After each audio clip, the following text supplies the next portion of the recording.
Bom dia! A partir de agora está no ar para você o nosso programa Saúde com Empatia, que é o nosso encontro semanal para falarmos de saúde aqui na programação da Nossa Princesa. E o nosso programa, você sabe, tem um oferecimento super especial da Clínica Empatia, da Empatia Clínica Médica, que aqui em Açu fica no edifício Estel Honorata, na Avenida Senador João Câmara, no Dom Eliseu. E o telefone para você ligar e marcar sua consulta é o 996976284. E lá você encontra diversos profissionais para você cuidar da sua saúde, tá? Eu sou a Alkênia Cadna e te convido a ficar com a gente até 7 horas, tá certo? E a gente, aliás, até 7h25, né? Até 7h25 pra gente falar de saúde aqui na programação. O nosso tema de hoje, vou chamar a atenção de você, mamãe, você, papai, você que tem criança em desenvolvimento, que o nosso tema de hoje é trocas fonológicas, tá certo? A gente vai falar daquelas troquinhas fofinhas, tá bom? Que a gente percebe nos nossos filhos no início da fala, né? A gente vai falar sobre isso aqui no nosso programa, como ajudar no desenvolvimento, na evolução do seu filho, do seu neto, do seu sobrinho, enfim. Fique ao vivo com a gente na programação, a gente está ao vivo também no nosso canal no YouTube, que é TV Princesa 90 FM, você pode sintonizar, mandar o seu alô, pedir o seu alô para quem você quiser, contar a sua história também aqui no nosso Saúde com Empatia de hoje. Antes da gente começar, tá bom? Eu quero falar para você da agenda lá da Empatia Clínica Médica. Nessa terça-feira, hoje, dia 18, tem atendimento com a doutora Lavínia Dantas, que atende psicomotricidade.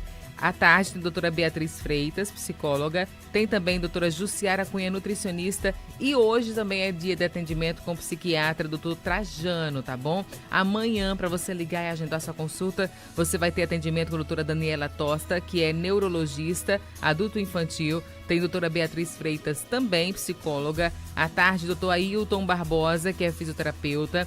Doutora Larissa Tavares, que é psicopedagoga. E doutora Jussiara Cunha, também nutricionista. Na quarta-feira, aliás, na quinta-feira, tem atendimento com o doutor Jailson Nogueira, que é ginecologista e obstetra também. Tem atendimento com a doutora Fábia Fernandes, terapia ocupacional. Doutor Ailton Barbosa, mais uma vez, que é fisioterapeuta, com a psicopedagoga Larissa Tavares. E na sexta-feira, atendimento com a fonoaudióloga Elane Kathleen, tá certo? Com o fisioterapeuta Ailton Barbosa, com a pediatra Denise Cabral, com o psiquiatra Lídio Anderson e com a nutricionista Jussiara Cunha, tá certo? No sábado, pela manhã, também tem atendimento com o oftalmologista Arthur Alves e com a fonoaudióloga Elane Kathleen. Aliás, a doutora Elane Kathleen, que é fonoaudióloga, é quem vai participar aqui do nosso programa. A gente foi ontem lá na Clínica Empatia, a gente conversou com ela sobre trocas fonológicas e ela vai participar aqui do nosso Saúde com Empatia, tá bom? Mas antes, deixa eu mandar um abraço para você que está curtindo a programação da Nossa Princesa. Muito obrigada pela sua sintonia, aquele abraço da Keninha para você. Bom dia nessa terça-feira, obrigada por me fazer companhia. A Elisângela Ferreira está aqui. Bom dia, Elisângela, um abraço para você, tá? Como eu falei, o nosso programa de hoje, vamos tratar sobre trocas fonológicas. Você sabe o que é troca fonológica? Pois é muito comum, né, no início da fala das crianças, ela fazer essas pequenas trocas fonológicas, né, que é aquela troca do F pelo P, enfim, as trocas fonológicas. Quem vai explicar pra gente direitinho o que são essas trocas fonológicas é a nossa querida fonoaudióloga Elane Kathleen. Bom dia, então conta pra gente, Elane, o que são essas trocas fonológicas? Fonológicas, elas são caracterizadas por trocas ou omissões que a criança faz dos sons na hora da produção da fala. No início do desenvolvimento da linguagem da criança, é muito comum que essas trocas ocorram, porque ela ainda está aprendendo o que são esses sons, ainda está aprendendo como articular esses sons.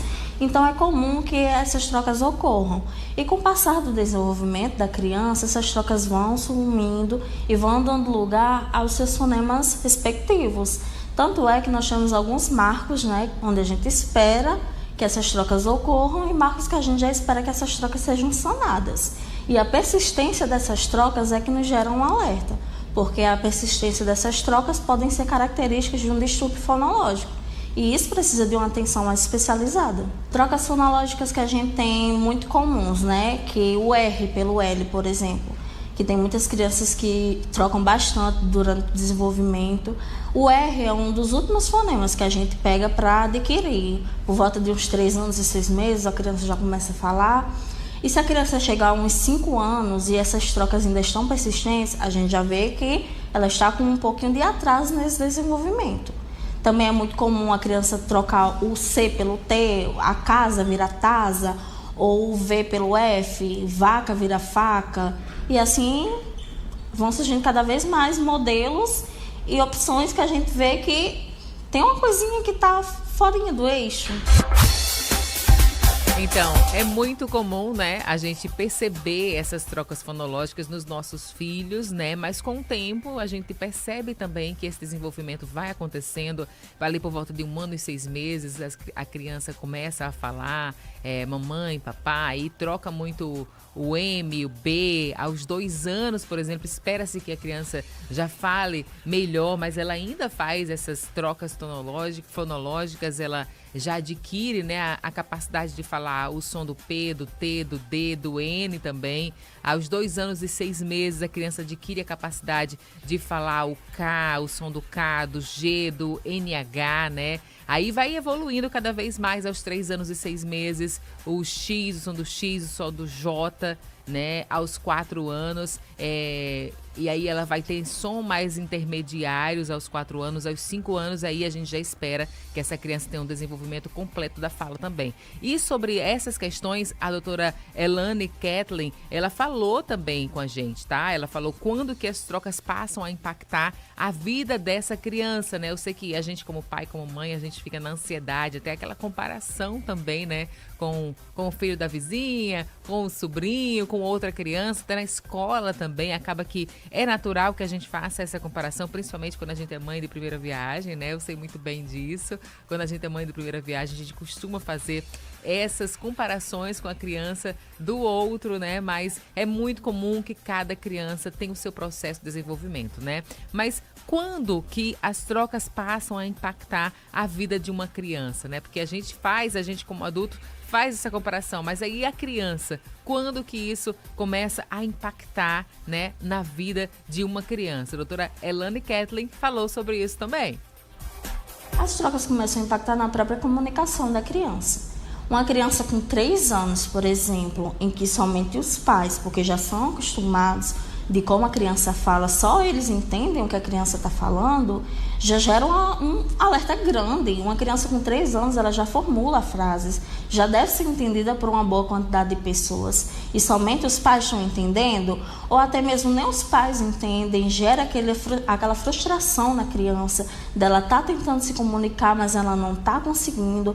Ela tenta, os pais não entendem, ela se frustra, ela se cala, ela começa a usar gestos para ser entendida, vai deixando a fala cada vez mais de lado. E outro exemplo muito comum também é na vida escolar da criança.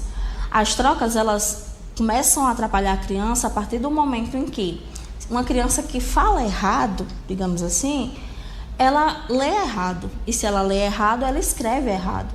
A gente já viu casos de crianças que estavam com problemas no desenvolvimento, né, escolar, foram para avaliações psicopedagógicas e nas avaliações eles viram que não tinha problema. Mas a criança tinha as trocas na fala. E foi aí que a gente viu que as trocas na fala era que estavam atrapalhando ela. E não em si um problema na aprendizagem.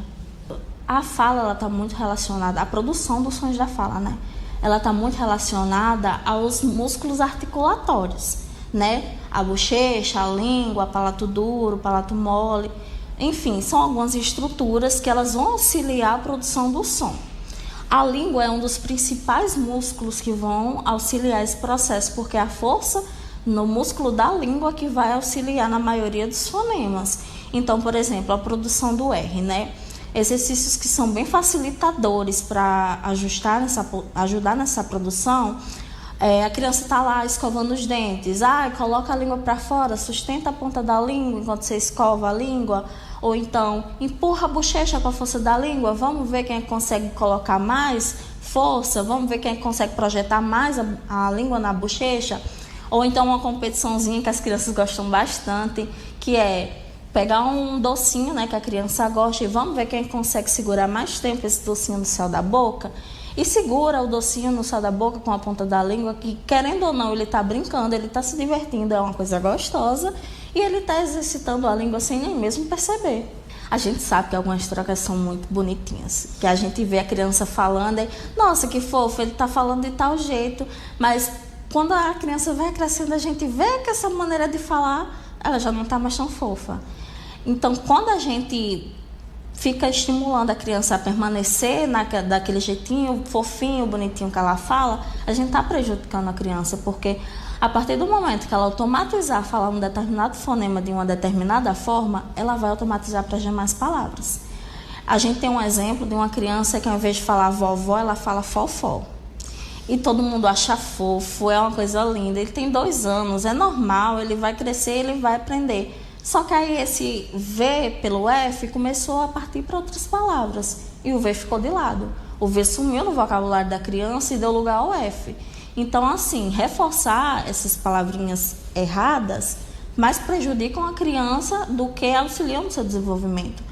Então, o aconselhável é que não fiquem achando bonitinho, não falem também, que às vezes a criança fala de uma determinada forma e de repente a família toda também está falando daquele jeito porque achou bonito, porque achou fofo. Isso não vai auxiliar a criança, vai mais prejudicar ela. Que é fofinho, né, gente? Que é fofinho quando a criança começa a fazer essas trocas fonológicas, né? Realmente é muito fofinho, né? A gente fica encantada com o jeito das crianças falarem. Mas uma coisa importante que a doutora Elane falou é que a gente não pode reforçar esse comportamento, né? A gente pode continuar achando fofinho, mas aí a gente não pode reforçar esse comportamento. Como, por exemplo, meu filho tem 1 ano e 6 meses. Então, ele faz algumas trocas fonológicas que, de acordo com o que ela falou, é natural, é do processo de desenvolvimento, né? Ele está tentando aprender a falar, ele vai falar alvo, ele fala alfo, por exemplo. Eu acho lindo ele falando alfo, né? Mas quando eu vou falar com ele, você quer o alvo, e aí eu reforço que aquele fonema do V, né, a forma como falar aquele fonema, né, mas aí eu quero que você me conte, tá, experiências aí com seus filhos, com seus netos, você que tá acompanhando a nossa programação, conta aí pra mim, como que seu filho fala algumas palavras que você acha bonitinho, né, que a gente fica com pena de corrigir, a verdade é essa, a gente fica com pena de corrigir algumas palavras que os nossos filhos falam, então conta aí pra gente no YouTube, que eu quero saber algumas trocas fonológicas que o seu filho faz, que o seu sobrinho faz, que um vizinho faz e que você acha fofinho e que dá pena corrigir, né? Tem muitas e que eu poderia falar que muitas que o meu filho faz, mas eu quero saber do seu filhinho, do seu sobrinho aí, do seu netinho, algumas trocas fonológicas que você tem pena de corrigir, né? Que é uma delícia, mas como a doutora Elane falou, se a gente reforçar esse comportamento, né, a gente não vai ajudar o nosso filho, né? Então a gente acha fofinho, mas aí a gente fala direitinho com ele como que a gente deve falar esse fonema, determinado fonema, né? Muito comum a troca do P pelo B, né? Vai falar casa, fala tasa, né, papai, fala dadá, enfim, diversas. Mas por que isso acontece, né? Por que as crianças têm essas trocas? E o que é normal e o que não é, né? Eu vi, inclusive, um artigo que dizia que existem muitas causas para essas trocas fonológicas, né?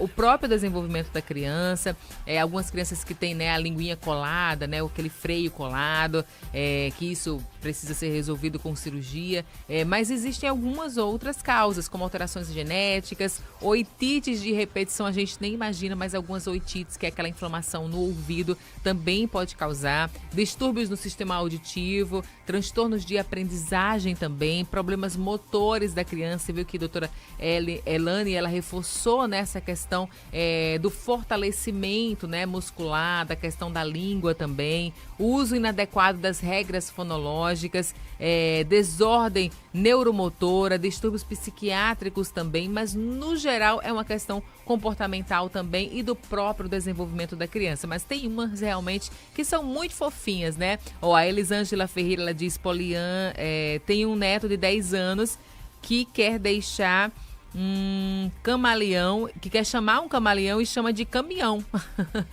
Sempre erra, nunca chama certo. É fofinho, né? Mas aí aos 10 anos, né, é importante reforçar o nome de cada coisa direitinho, né? Já que ele já tem 10 anos. A Luísa Santos diz, minha sobrinha chama cavalo de favalo.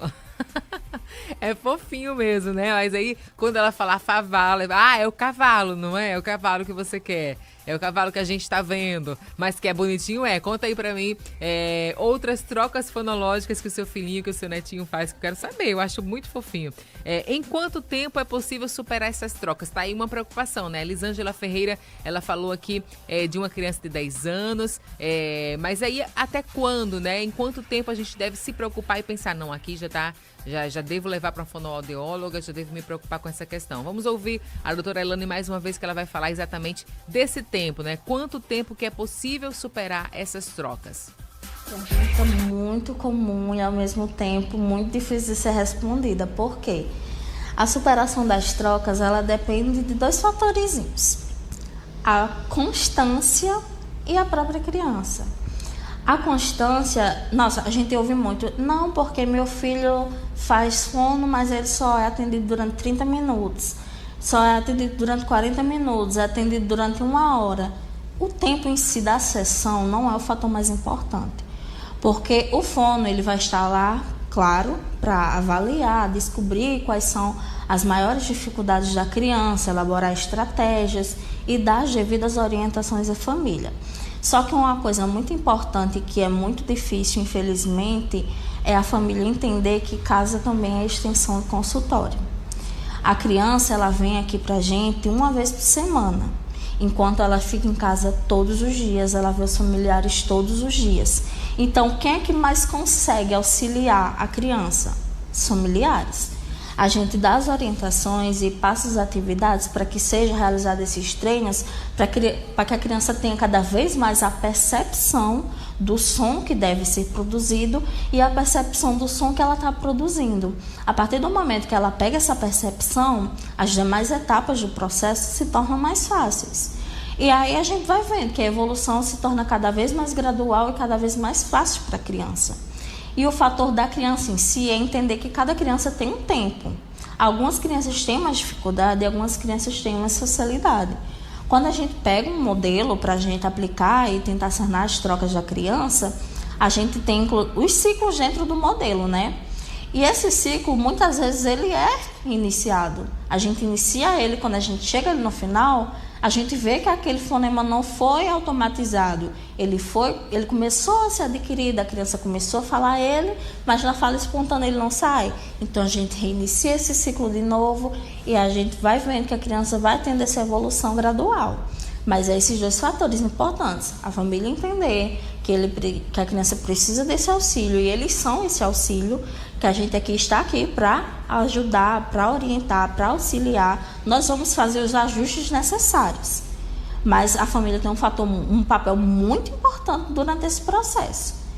Aí, mas ele não gosta de fazer. Se a fonte deu uma estratégia e não funcionou, fala para ela, olha, isso aqui não funcionou, você pode tentar outro jeito, você pode me dar outra dica, que a gente vai dando as dicas para que o processo da criança seja eficaz e que seja leve. Porque também não adianta a gente pegar a criança e obrigar, olha, você vai falar isso, isso e isso, você vai fazer isso, isso e isso não funciona. A gente tem que ter calma e entender que a criança tem um tempo, a gente precisa respeitar esse tempo, mas a gente também precisa auxiliar. Sem falar no fator de que a casa é o lugar seguro da criança, mas ao mesmo tempo, em alguns casos, né, tem um irmãozinho que ri das troquinhas que ele fala, ele pode ficar um pouquinho mais receoso. Então, de ter essa conversa de que é normal realizar essas trocas, que tá tudo bem ele realizar, mas que a gente tá aqui para dar esse apoio, para que ele não se sinta constrangido. Eu tenho uma criança que ela veio para cá sem conseguir falar o R, né? É um dos típicos casos. E quando ela começou a falar agora no período de férias. E eu questionei para ele, suas aulas voltaram? Aí ele, não, mas eu tô muito ansioso. Aí eu, por que você tá tão ansioso? Ele, porque agora eu tô falando o R, tia. Eles vão ver minha evolução. Eu quero que eles vejam minha evolução. Porque eu já fui muito zoado pelos meus colegas. fui chamada de cebolinha, e agora eles vão ver que eu consigo. Então, cara, quando a gente vê que a criança se motivou tanto, de que quer mostrar para os outros que agora ele consegue, a gente fica naquele êxtase, naquela felicidade que é incomparável. A permanência na escola, a convivência na escola com outros colegas são muito bons em diversos aspectos, mas dois que me chamam muita atenção ele vê que ele não é o único. Ele vê que tem outras pessoas que também têm essa dificuldade e vê que assim como colegas conseguem fazer, ele também tem essa capacidade. Então a gente tem esse olhar voltado para o eu não estou sozinho e esse olhar voltado para o eu também consigo. Aí a gente já pega nas orientações também, né? Se a gente vê que a criança está com essa dificuldade escolar, né? Os meus colegas estão me zoando, não sei o quê. De conversar, né?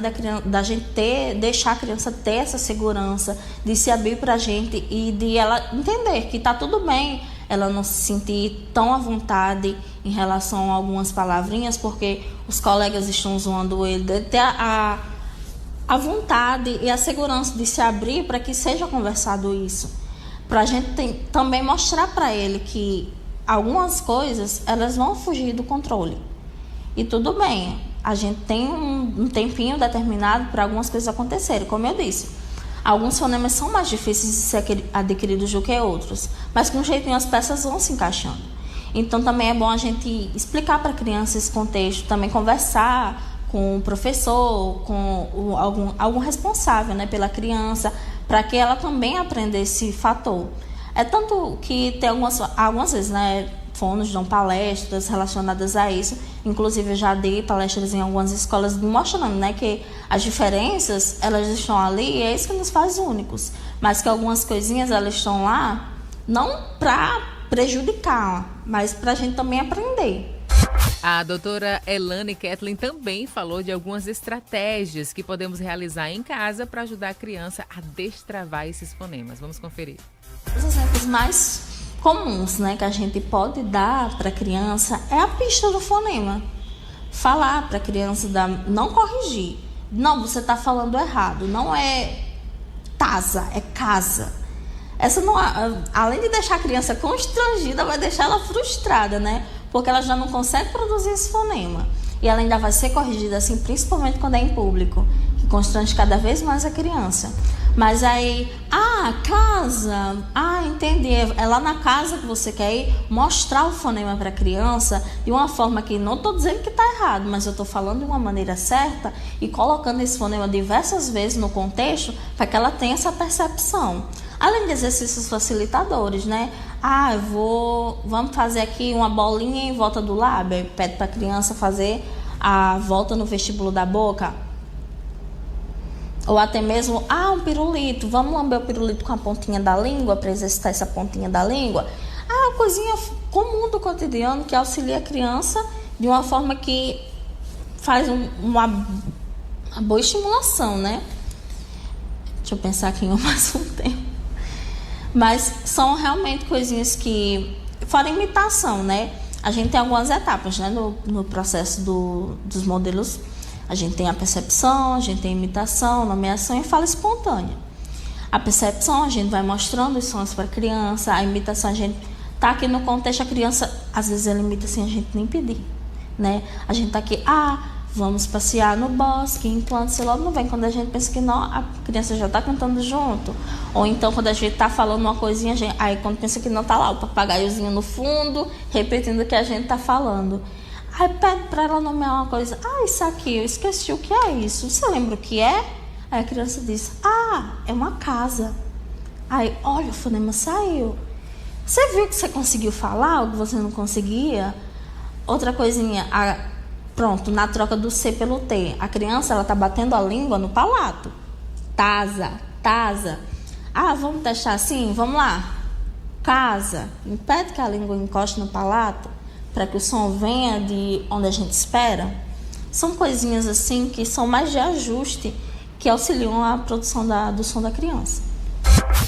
Então, meus amores, vocês viram aí, doutora Elane Kathleen, ela deu pra gente algumas estratégias pra gente ajudar os nossos filhos, mas a principal é Em caso de dúvida, procure um profissional, procure um fonoaudiólogo. E doutora Elane Kathleen, ela atende na Empatia Clínica Médica. O telefone para agendar sua consulta é o 996976284. O nosso programa de hoje está chegando ao fim, infelizmente, né?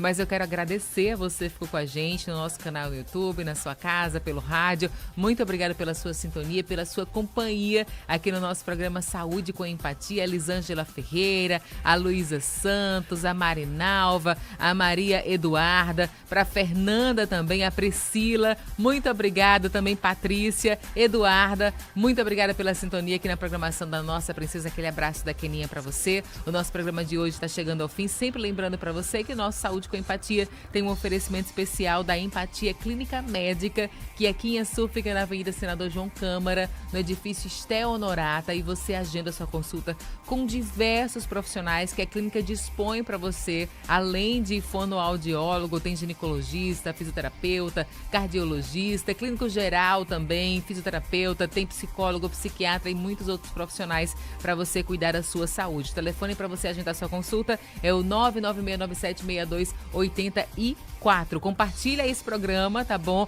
Com quem você quiser, ele fica disponível no nosso canal no YouTube para você compartilhar à vontade com quem é mãe, com quem é pai, que sofre, tem dúvidas com essa questão das trocas fonológicas, tá bom? Beijo da Keninha e até a próxima terça-feira com mais um Saúde com Empatia. Cuide-se. Beijo.